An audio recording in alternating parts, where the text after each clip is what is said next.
moment I wake up, before I put on my makeup, I say a little prayer for you.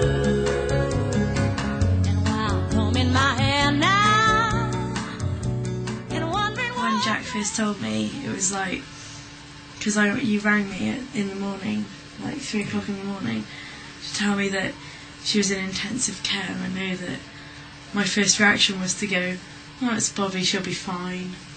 You know, I'm sure it's an exaggeration, because that's what she was like, but when I first found out, I was just numb.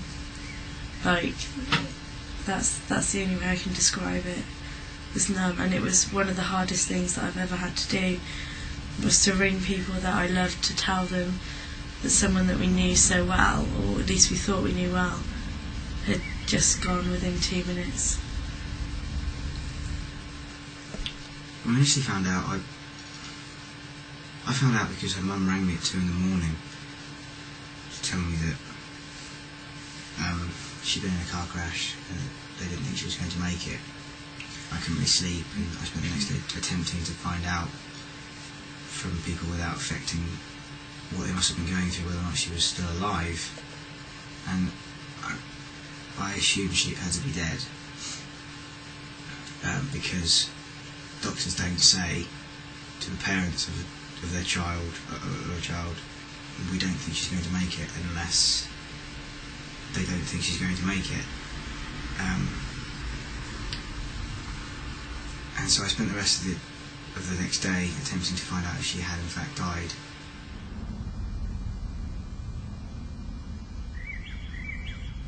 I felt a little numb,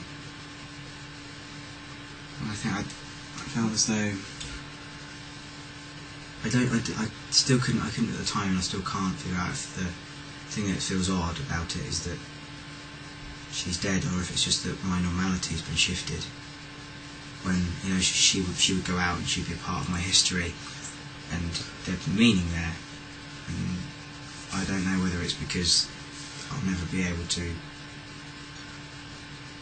have those feelings evoked by anything again, or a person again, or whether it's just because she's dead. I don't know. I run for the bus stand, but while riding I think of us dear. I say a little prayer for you. And at work I just take time, and all through my coffee break time, I say a little prayer for you. I think in many ways it's harder not to be a Christian in these situations, because you want to say, you know, wherever she is, she's you know, she's smiling, or she's dancing, or but it's actually quite hard to think that actually no, she's not, because there's nothing else there. I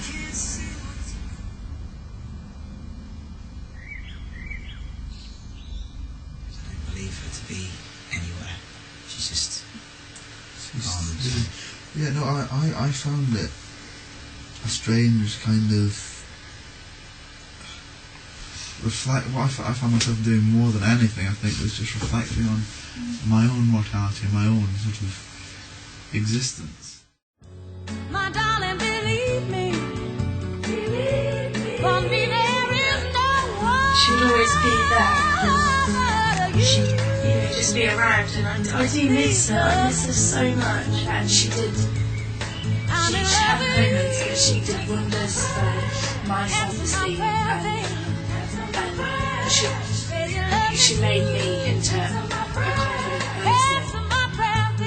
I do wish that I had 5 minutes just to kind of reconcile, you know, like, I mean, like, we didn't really, the last time I spoke to her was like 2 days before her crash, 2 or 3 days before her crash, and we like kind of agreed to meet up for a drink after Easter, and kind of like the last words that we said to each other was like kind of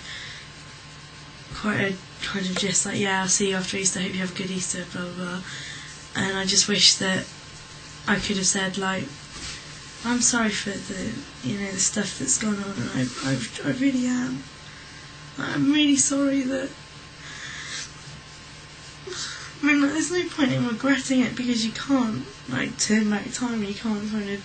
I mean, I know that the argument that we had was kind of initiated by her, you know. I know that, but I just wish that we could kind of reconcile, but you can't.